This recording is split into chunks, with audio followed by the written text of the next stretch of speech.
Good morning दोस्तों, आप सबका स्वागत है हमारे YouTube channel Pataliputra study express में। प्रतिदिन के जैसे ही आज मैंने आप लोगों के सामने दैनिक समसामयिक की करंट अफेयर से संबंधित सभी महत्वपूर्ण प्रश्नों को लेकर के आया हूं, जो आपको किसी भी प्रतियोगी परीक्षा से संबंधित आप तैयारी करते हैं उसके लिए महत्वपूर्ण होगा। चाहे आप रेलवे की तैयारी करते हो, एसएससी की, या बैंकिंग या बिहार संबंधित कोई भी परीक्षा की तैयारी करते हैं, उन सभी परीक्षाओं में जो है ये आपको करंट अफेयर से संबंधित जो भी प्रश्न है वो सबको आप काम आएंगे। साथ साथ जो है आपको यहाँ पे करंट अफेयर ही नहीं, केवल इसके साथ साथ संबंधित जितने भी प्रश्न होते हैं, या स्टैटिक जीएस हो या पीछे का प्रश्न हो करंट से संबंधित, वो सभी प्रश्नों को आपको साथ साथ कराया जाता है।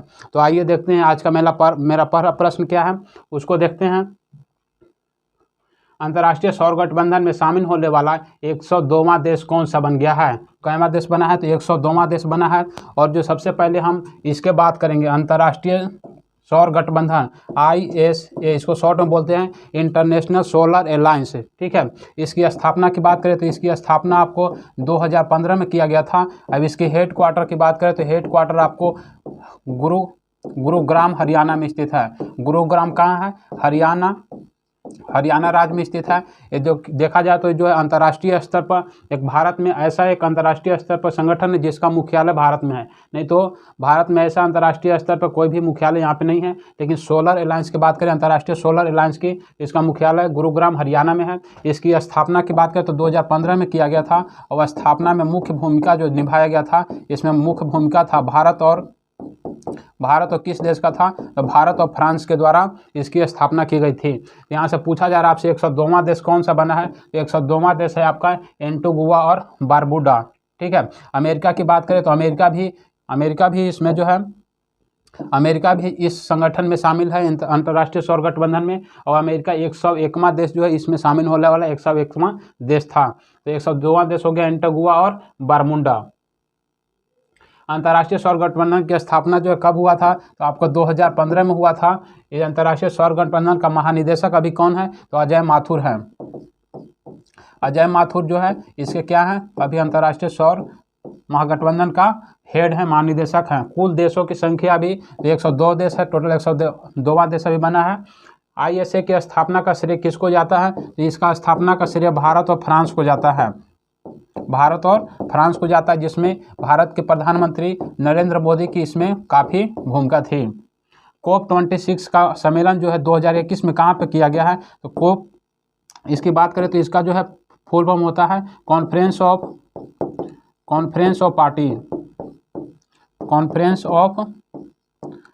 पार्टी इसका पूरा नाम होता है। इसका सम्मेलन जो है 2021 में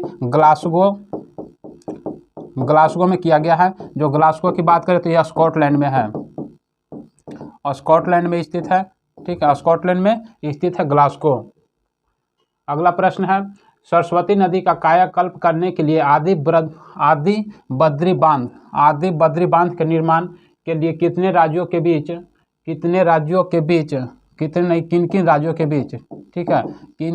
के बीच समझौता किया गया है? सबसे पहले तो देखेंगे यहाँ पे कौन सा बांध बनाया जा रहा है। तो आदि बद्री बांध बनाया जा रहा है। इसमें कौन कौन से राज्य की भूमिका है? तो इसमें 2 राज्य हैं मुख्य रूप से। इसमें जो है किसकी कायाकल्प की जाएगी? तो आपको सरस्वती नदी की कायाकल्प की जाएगी। सरस्वती नदी को ऐसे माना जाता है कि ये जो है नदियाँ जो है विलुप्त हो गई है। ये सिंधु घाटी सभ्यता में काफ़ी चर्चित नदियाँ थी, सबसे पवित्र नदियाँ थीं, ठीक है। तो इसमें जो है मुख्य रूप से कौन से राज्य हैं? तो आपको हरियाणा और हिमाचल प्रदेश के द्वारा इसमें मुख्य रूप से भूमिका निभाया जा रहा है। सिंधु सभ्यता की सबसे महत्वपूर्ण नदी कौन सी थी? तो सिंधु सभ्यता की सबसे महत्वपूर्ण नदी, यहाँ पर ध्यान देखिएगा, सबसे महत्वपूर्ण नदी जो थी वो थी आपको सिंधु नदी, ठीक है। सबसे महत्वपूर्ण नदी थी सिंधु नदी, जिसका उल्लेख की बात करें तो इसका उल्लेख जो है आपको 25 बार किया गया है। सिंधु सभ्यता की सबसे पवित्र नदी की बात करें तो सबसे पवित्र नदी थी आपको सरस्वती। यहाँ पे डिफरेंस देखिएगा, सबसे महत्वपूर्ण होगा तो सिंधु होगा, सबसे पवित्र होगा तो आपको सरस्वती होगा। सिंधु सभ्यता की नदियों का उल्लेख जो है कितनी बार किया गया है? तो सिंधु सभ्यता में नदियों का उल्लेख कुल बात करें तो आपको 99 बार को नदियों का उल्लेख किया गया है। हिमाचल और हरियाणा में विधानसभा सीटों की संख्या की बात करें तो हिमाचल प्रदेश में विधानसभा सीटों की संख्या आपको 68 है, जबकि हरियाणा में विधानसभा सीटों की संख्या 90 है। हिमाचल प्रदेश का मुख्यमंत्री अभी जो है जयराम ठाकुर हैं, जबकि हरियाणा का मुख्यमंत्री जो है आपको मनोहर लाल खट्टर हैं। दोनों का संबंध जो है भारतीय जनता पार्टी से है। शिवकिला दर्रा का संबंध किस राज्य से है? तो शिवकिला दर्रा का संबंध हिमाचल प्रदेश से है। अभी यहाँ से एक और प्रश्न पूछा जाता है कि भारत में जो है आपको कौन सी नदी, सतलज नदी, इसका उद्गम तो होता है मानसरोवर झील से, लेकिन सतलज नदी किस दर्रे से होकर के पास भारत में प्रवेश करती है? तो आपको ये शिवकिला दर्रे से होकर के भारत में प्रवेश करती है। अगला प्रश्न देखते हैं, केंद्र सरकार के कर्मचारियों और पेंशन भोगियों के लिए CGHS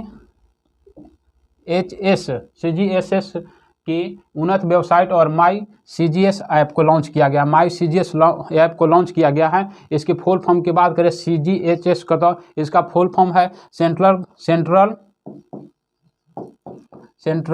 गवर्नमेंट, ठीक है, सेंट्रल गवर्नमेंट हेल्थ स्कीम।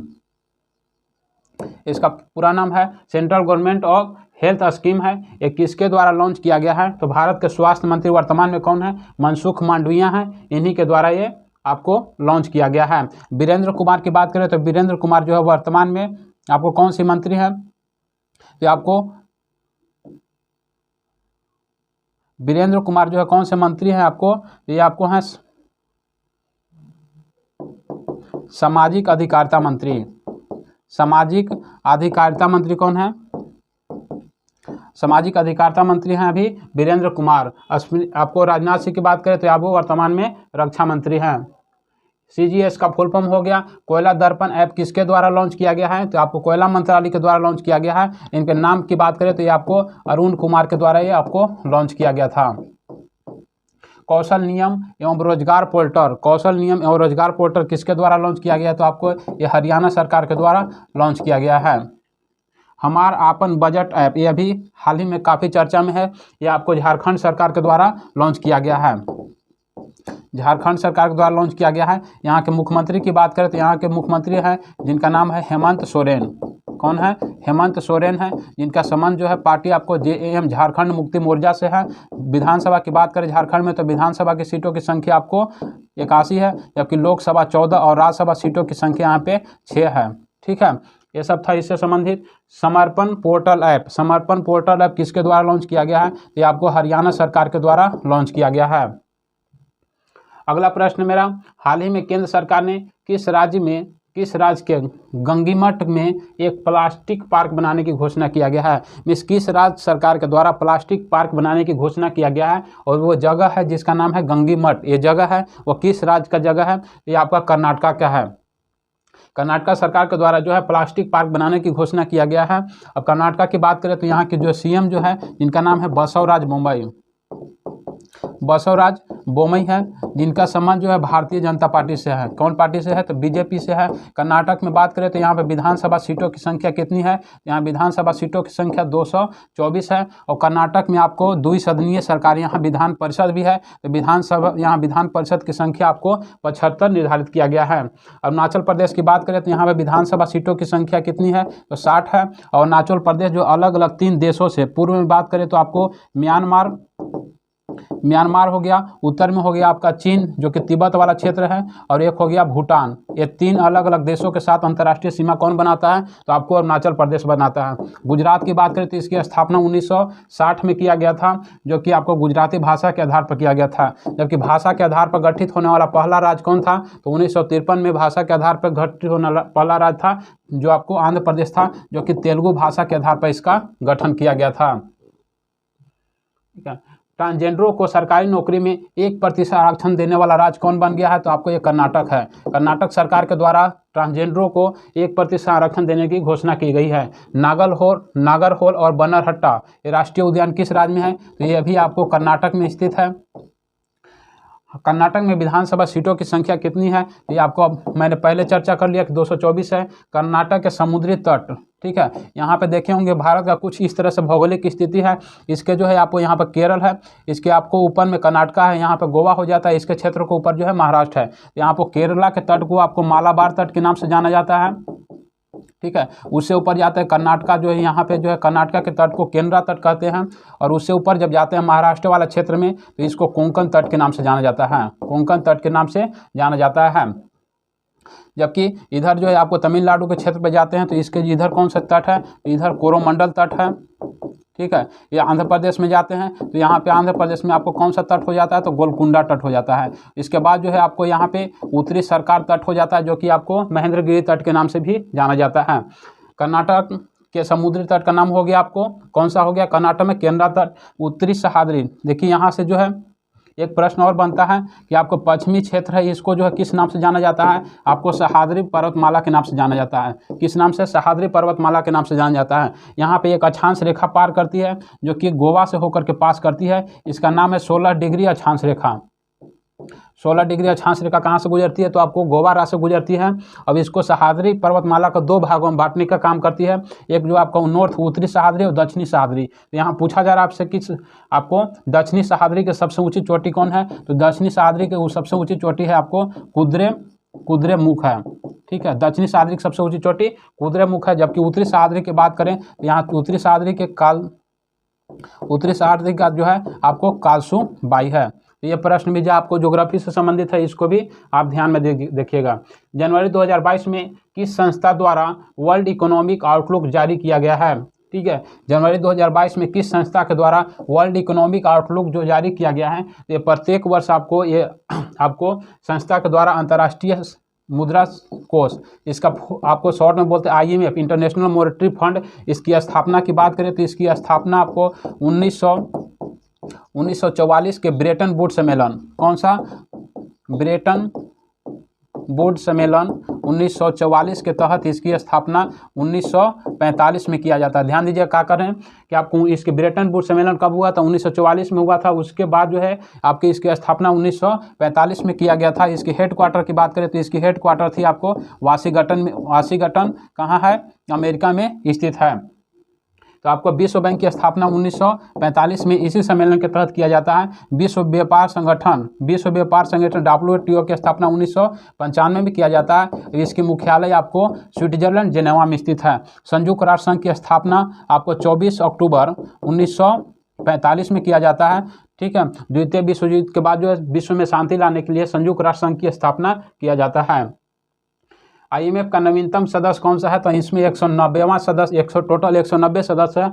190वां सदस्य जो है अंडोरा है। कौन सा देश है, अंडोरा है, जो कि 109वां देश के रूप में, नवीनतम देश के रूप में।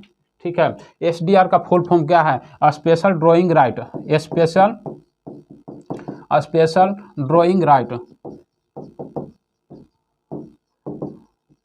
SDR जो है आपको स्पेशल ड्राइंग राइट है, जो कि IMF की मुद्रा का नाम क्या है, वही है SDR, स्पेशल ड्राइंग राइट।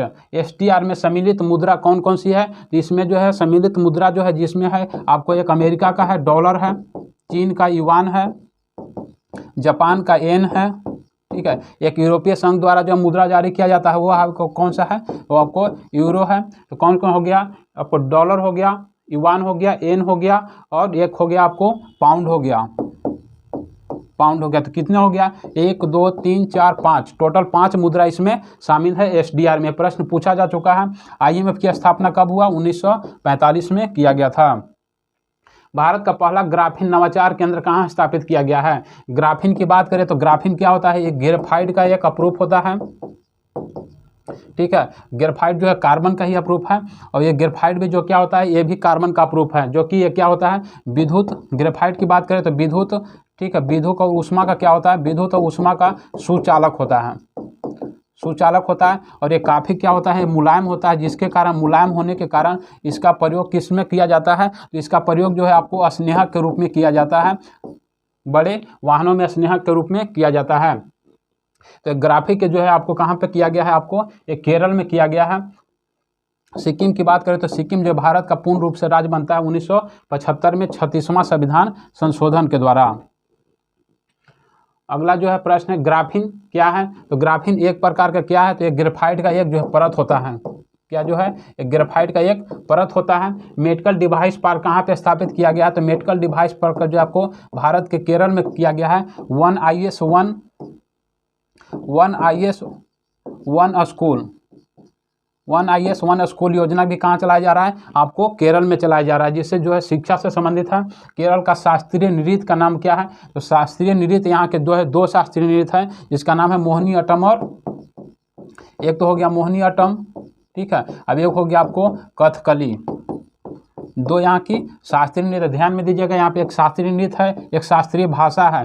शास्त्रीय भाषा की बात करें तो केरल की शास्त्रीय भाषा जो है मलयालम है, जबकि आपको नृत्य में हो गया मोहिनी अट्टम और कथकली। मालाबार तट का संबंध किससे है, तो इस पर चर्चा कर लिया मैंने। मालाबार तट कहाँ पे है, तो आपको केरल में स्थित है। और मोनाजाइट का सर्वाधिक भंडार कहाँ पाया जाता है, तो मोनाजाइट का सर्वाधिक भंडार आपको केरल में ही पाया जाता है। पूछा जाता है मोनाजाइट किसका अयस्क है, ये मोनाजाइट जो है थोरियम का अयस्क है। किसका अयस्क है, तो थोरियम एक धातु है, ठीक। थोरियम जो है तत्व है, जिसका जो अयस्क जो है कौन सा है, मोनाजाइट है, जो कि सर्वाधिक केरल के मालाबार तट में पाया जाता है। भ्रष्टाचार बोध सूचकांक 2021 में भारत का स्थान कौन सा है। पूरे वर्ल्ड में जो है आपको प्रत्येक वर्ष भ्रष्टाचार सूचकांक जारी किया जाता है, जिसमें आपको इसमें प्रश्न है कि इसमें भारत का स्थान कौन सा है। तो आइए देखते हैं इसमें भारत का स्थान जो कैमा है। तो इसमें टोटल पूरे वर्ल्ड में जो जारी किया जाता है उसमें भारत का स्थान जो है 85 है, जो कि किसी भी दृष्टि से अच्छा नहीं है। मीन्स यहाँ पे जो है जिसका भी जो है सबसे ज़्यादा रैंक होगा, ठीक है, वो उतना ही ज़्यादा भ्रष्ट होगा, ठीक है। मीन्स 44 है, मतलब कहने का मतलब तो आपको 85 से वो कम भ्रष्ट देश है। जिसका ज़्यादा वैल्यू है लास्ट में है, तो उसके जो है भ्रष्टाचार में ज़्यादा है, ठीक है। इसमें प्रथम स्थान की बात करें तो इसमें प्रथम सबसे कम भ्रष्ट की बात करें तो इसमें सबसे कम भ्रष्ट जो है आपको वो डेनमार्क है, ठीक है। सबसे कम भ्रष्ट वाला देश कौन सा है, आपको डेनमार्क है। ग्लोबल हंगर इंडेक्स 2021 में भारत का स्थान कैमा है, तो हंगर इंडेक्स में जो है भारत का स्थान 101वां है, जो कि भारत के लिए जो है बहुत ही खराब स्थिति है। हंगर इंडेक्स वो जो जारी किया जाता है, मीन्स यहाँ पे भूखमरी की मात्रा क्या है, तो भूखमरी में भी स्थिति भारत की बहुत ही खराब है। जो कि ट्रांसपेरेंसी इंटरनेशनल का मुख्यालय कहाँ स्थित है, तो इसकी मुख्यालय आपको ट्रांसपेरेंसी इंटरनेशनल का मुख्यालय आपको बर्लिन है, और बर्लिन कहाँ पे है, तो आपको जर्मनी में है। यही जो है ट्रांसपेरेंसी इंटरनेशनल के द्वारा ही जो आपको भ्रष्ट देशों की सूची को जारी किया जाता है। एशिया पावर इंडेक्स में भारत का स्थान कैमा है, तो इसमें भारत का स्थान चौथा है। केंद्रीय सतर्कता आयोग कौन है, ठीक है, तो यहाँ केंद्रीय सतर्कता आयोग जो है कौन है, तो सुरेश एन पटेल। सुरेश एन पटेल जो है अभी केंद्रीय सतर्कता आयुक्त है। केंद्रीय सतर्कता आयोग के अध्यक्ष, केंद्रीय सतर्कता आयोग के अध्यक्ष जो कौन है, तो आपको सुरेश एन पटेल हैं। जबकि इसकी स्थापना यहाँ था, स्थापना की कब बात किया गया, तो स्थापना कब किया गया था, 1964 में इसकी स्थापना किया गया था। अगला प्रश्न है, हाल ही में हिंदुस्तान पेट्रोलियम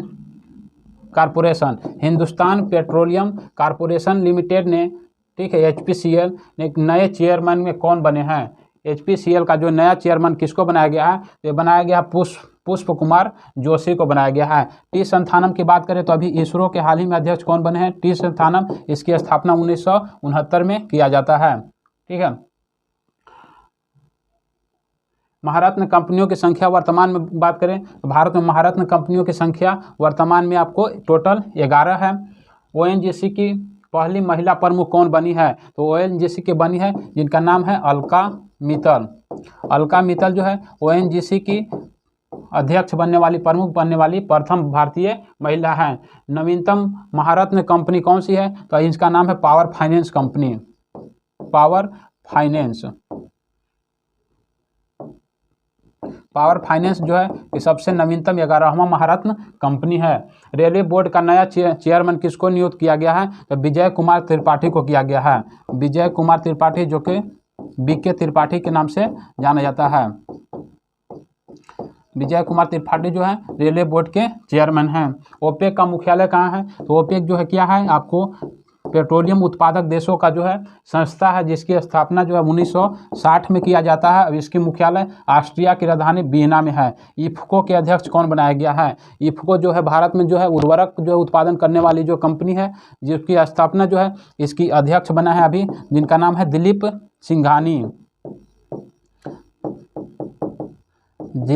संघानी जो है इसके हेड बनाए गए हैं।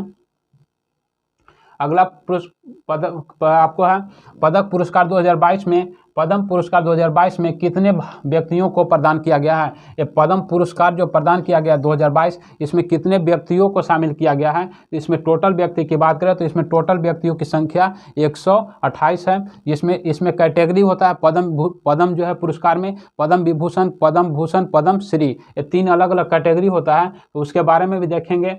ठीक है, आपको इससे संबंधित बात करें कि उपाधि जो दिया जाता है भारत में, एक हमारा आर्टिकल कहता है, आर्टिकल 18 कहता है कि किसी भी व्यक्तियों को उपाधि नहीं दिया जाएगा। ठीक है, लेकिन उसी में आगे कहा गया है 18 के 1 में कि उपाधियों को जो है किसी खास क्षेत्र में किसी खास कार्य के लिए आपको दिया जा सकता है। तो उपाधियों किस क्षेत्र में प्रदान की जाती है? तो आपको ये 2 क्षेत्र में प्रदान किया जाता है, एक शिक्षा हो गया, अब एक हो गया सेना। ठीक है, शिक्षा और सेना में जो ये उपाधि को दिया जाता है जो कि समाज क्षेत्र के काम करते हैं। पद्म विभूषण पुरस्कार 2022 में कितने लोगों को दिया गया है? तो पद्म विभूषण आपको 4 लोगों को दिया गया है। पद्म भूषण तथा पद्म श्री पुरस्कार व्यक्तियों की संख्या कितनी है? तो पद्म भूषण की बात करें तो पद्म विभूषण दिया गया है कितना? 4 लोगों को दिया गया है। जबकि पद्म भूषण की बात करें तो इसमें 17 लोगों को दिया गया है, और पद्म श्री की बात करें तो इसमें जो है टोटल 107 लोगों को दिया गया है। ये सभी जो 128 लोगों को दिया गया है, 128 का तो नाम याद नहीं हो सकता है, लेकिन इसमें जो भी व्यक्ति आपको पॉपुलर हैं उनको नाम याद करना होगा। ठीक है, इसमें जो मुख्य रूप से 4 हैं, इसमें एक है आपको जो है कल्याण सिंह, जो कि काफ़ी पॉपुलर है, जो कि उत्तर प्रदेश के मुख्यमंत्री रह चुके हैं, और हमारे पहले CDS जो थे बिपिन रावत, उनको भी जो है कौन सा पुरस्कार दिया गया है? तो उनको भी जो है पद्म विभूषण दिया गया है। तो इसको भी आपको PDF के माध्यम से आप लोग इस सबका नाम दे दिया जाएगा। साथ ही जो भी नाम जो है आपको पॉपुलर है उस नाम को याद करना होगा। अगला प्रश्न है, किस राज्य के कैबिनेट ने गीता शोध संस्थान की स्थापना करने की घोषणा की है? गीता जो है संस्थान स्थापना करने की घोषणा किस राज्य सरकार के द्वारा किया गया है? ये आपको पंजाब सरकार के द्वारा किया गया है। पंजाब की बात करें तो यहाँ पे अभी विधानसभा चुनाव होने वाले हैं, इसलिए यहाँ पे जो राजनीतिक बातें भी चलेंगे। यहाँ पे विधानसभा सीटों की संख्या 117 है, और वर्तमान में यहाँ पे CM बनाए गए हैं जिनका नाम है चरणजीत सिंह चन्नी जो बनाए गए हैं, जो कि पंजाब के इतिहास में प्रथम दलित मुख्यमंत्री, प्रथम दलित CM बनाए गए हैं, जिनका नाम है चरणजीत सिंह चन्नी, जिनका संबंध भारतीय राष्ट्रीय कांग्रेस से है। हिमाचल प्रदेश की बात मैंने कर लिया है। मणिपुर की बात करें तो मणिपुर जो है यहाँ पे विधानसभा सीटों की संख्या कितनी है? यहाँ विधानसभा सीटों की संख्या 60 है, और मणिपुर की अंतर्राष्ट्रीय सीमा किस देश से लगती है? तो आपको म्यांमार से लगती है। ये आपको अंतर्राष्ट्रीय सीमा भी बनाती है, किससे? तो म्यांमार से बनाती है।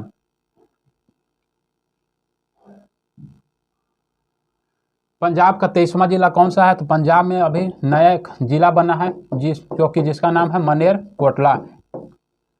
रोपन झील कहाँ स्थित है? तो रोपन झील आपको ये पंजाब राज्य में ही स्थित है। पंजाब के प्रथम दलित मुख्यमंत्री कौन है? तो आपको अभी मैंने बताया चरणजीत सिंह चन्नी यहाँ के दलित मुख्यमंत्री हैं। पंजाब की सीमा किस देश से लगता है? पंजाब की सीमा किस देश से, मीन्स अंतर्राष्ट्रीय सीमा जो है किससे बनाता है? तो आपको पाकिस्तान के साथ जो है आपको पंजाब की अंतर्राष्ट्रीय सीमा लगता है। पंजाब का पूर्व नाम क्या था? तो इसको पेप्सू के नाम से जाना जाता था। PEPSU, पेप्सू के नाम से इसको जाना जाता था। इसके फुल फॉर्म की बात करें तो इसका नाम था पटियाला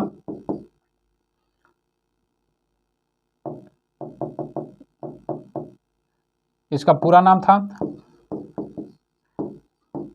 पटियाला एंड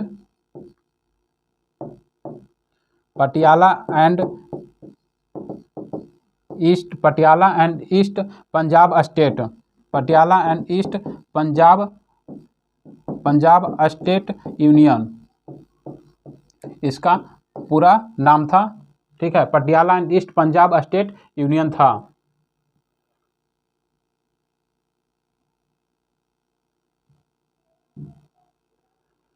आज का जो स्टैटिक GS है उसको देखेंगे। 1757 का विख्यात प्लासी का युद्ध जो हुआ था वर्तमान में किस शहर में स्थित है? तो प्लासी का युद्ध जो हुआ था ये वर्तमान में आपको पश्चिम बंगाल राज्य में स्थित है। दक्षिण सैंडविच खाई अवस्थित है। ये कहाँ पे स्थित है? तो अटलांटिक महासागर में स्थित है। कहाँ पे स्थित है? अटलांटिक महासागर में स्थित है। आगरा का किला किस मुगल सम्राट ने बनाया था? तो आगरा का किला का निर्माण आपको ये किसके द्वारा किया गया था? तो अकबर के द्वारा किया गया था। विश्व की सबसे व्यस्तम व्यापारिक नदी कौन सी है? नदी पूछा जा रहा है, तो यहाँ पे नदी कौन था? राइन नदी। जबकि नहर आपसे पूछा जाएगा तो नहर कौन सा हो जाएगा आपको? तो आपको नहर हो जाएगा कील नहर। स्वतंत्रता मेरा जन्मसिद्ध अधिकार है और मैं इसको लेकर के रहूँगा, ये किसका नारा था? ये नारा था बीजी तिलक का, बाल गंगाधर तिलक का ये नारा था। आगे प्रश्न है, हमारे पृथ्वी की एक अपनी आकाशगंगा है जिसे क्या कहा जाता है? तो इसको कहा जाता है दूध मेखला। क्या कहा जाता है? दूध मेखला के रूप में इसको जाना जाता है। सत्य के साथ प्रयोग, माई एक्सपेरिमेंट विथ ट्रूथ काफ़ी पॉपुलर पुस्तक है, जो आपकी किसकी पुस्तक है? तो ये महात्मा गांधी की पुस्तक है।